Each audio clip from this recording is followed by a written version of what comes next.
Welcome to McDonald's, where we're bop bop bop bop loving it. Home of the Big Mac. How can I help you? And I remember the manager came on the headset and they're like, DJ.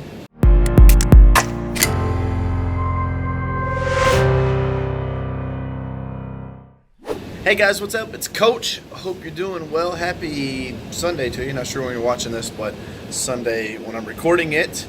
And Sundays I take as a day of kind of relaxation, unwinding. Tori and I normally take the slingshot out, do a little road trip or something.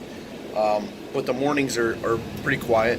Had some coffee, sitting out here on the balcony, reflecting a little bit. Played the guitar for a little bit this morning, and it came to my mind.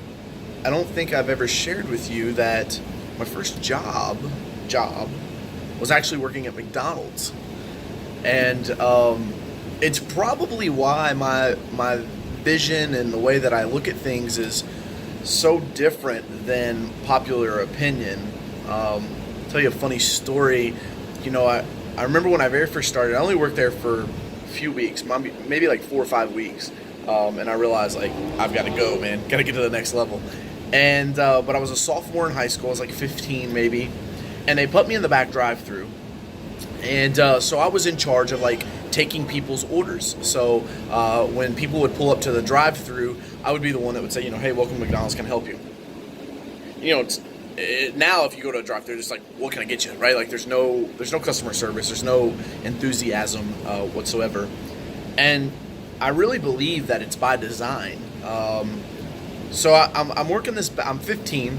I'm working this back drive-thru, right? I smell like French fry grease. I've got acne at the time, right? The job's only adding to it, and I remember being on the headset, and I said, welcome to McDonald's, where we're bop bop bop bop loving it. Home of the Big Mac. How can I help you? And the people were loving it. They were cracking up, right? Like, these people were laughing. They're like, oh my gosh, that's awesome. Like, you're the friendliest person I've ever seen. I even asked them, like, would you like to supersize that order? Like, so much enthusiasm. And I remember the manager came on the headset and they're like, DJ, we need you to tone it down some.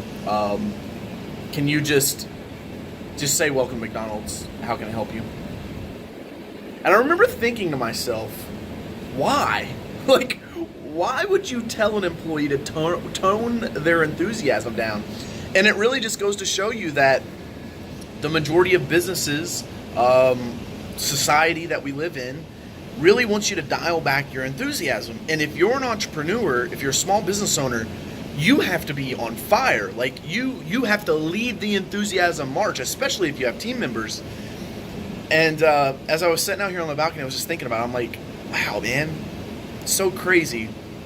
15, I'm 30 now. It was 15 years ago, and I just still haven't conformed. I still try to just live every day with maximum enthusiasm, make other people smile, and bring happiness to the world. And I really don't think that there's a loud enough message out there about that, right? So I want to challenge you as an entrepreneur to bring enthusiasm, to bring positivity to the world, and especially on social media, because you may or may not be using social media for your business. I would encourage you to use it, because I'm presenting in Detroit here in a couple weeks. I guess about a month out now, at the ROI Marketing Live Workshop.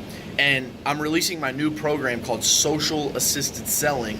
And it really talks about, my program that I've written is talking about how to run Facebook ads and using things like Instagram and LinkedIn and Snapchat filters, along with all of your original sales tactics, right? Like cold calling and networking, all those old school offline principles, they're still very valuable in the business, right? In any business that you're in, it's very valuable to still use old school business practices.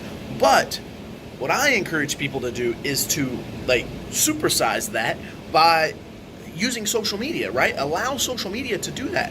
For instance, maybe before you reach out to a cold call, maybe add them on LinkedIn and send them a little message and try to set up a call through there, right? Maybe a little 5-minute call.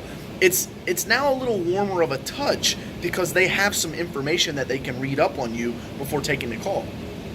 Look, we live in a super, super busy world, right? And so as an entrepreneur, whether you're an insurance agent or a real estate, in the professional service sector, or if you're in the blue collar service sector in a home service business, construction, HVAC, stuff like that, it doesn't change, right? A service business is a service business, and you have to try to find everything that you can do to put you head and shoulders above the competition, right? Especially right now with labor markets tightening up, the economy's killing it, right? Like finding work, finding new clients is not difficult.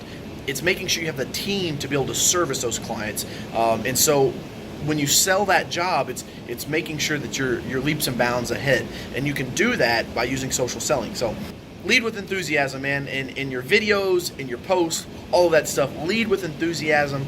Positivity will always win. Always, doing the right thing will always be doing the right thing. And I'm just fired up. Little message for you on this Sunday. So I'm out here on the balcony relaxing.